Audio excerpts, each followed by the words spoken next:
Svetnice in svetniki mestne občine Kranj so se na seji med drugim seznanili s poročilom nadzornega odbora. Gre za prvo vmesno poročilo, končno bo pripravljeno konec leta.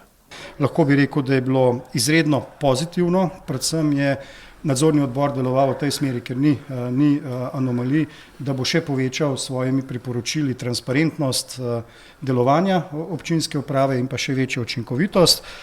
Če se na hitro dotaknem področji, pregledovali so komunalo Kranj, torej finančno poslovanje, niso ugotovili nobenih anomalij, so pa priporočili, da se pregledajo pogodbe, vkolikor bi se dalo še kaj optimizirati delo.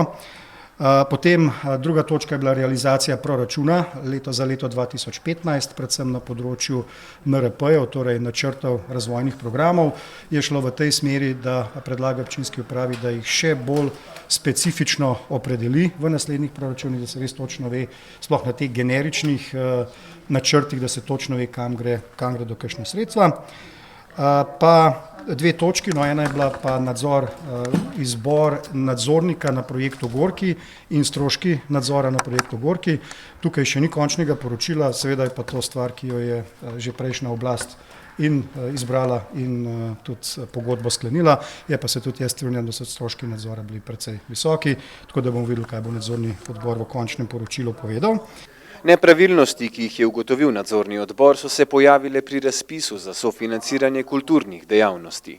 To je razpis, ki ga je pripravila prejšnja oblast, in v vmesnem času je občinska uprava že spremenila razpisne pogoje in tudi imenovala novo komisijo, tako da smo to zadevo že sanirali, seveda bo pa nadzorni odbor še, če so bile kakšne morebitne nepravilnosti, ki zdaj jih je sam indiciral, kaj bojo pogledali, bomo pa še tam ukrepali. Pereča razprava mestnega sveta se je vnela okoli izstopa občine Naklo iz skupne uprave medobčinskega inšpektorata. Tukaj bi jaz samo lahko rekel, da očitno se občina Naklo bolje počuti v družbi manjših občin, da računajo, da bojo lahko tam boljše delovali, kar je tukaj ključno za mestno občino Kranj. To ne pomeni povišanja stroškov, ne pomeni karkoli na delovanju občinskega inšpektorata. Občina Kranj bi lahko tudi samo svoj inšpektorat imela brez drugih občin. Seveda bi bil jaz vesel, če bi imela cela Gorenjska, vseh 18 občin en inšpektorat, samo očitno so v tej situaciji interesi večjih pa manjših občin drugačni, zato jaz mislim, da tukaj ni nič pretresljivega.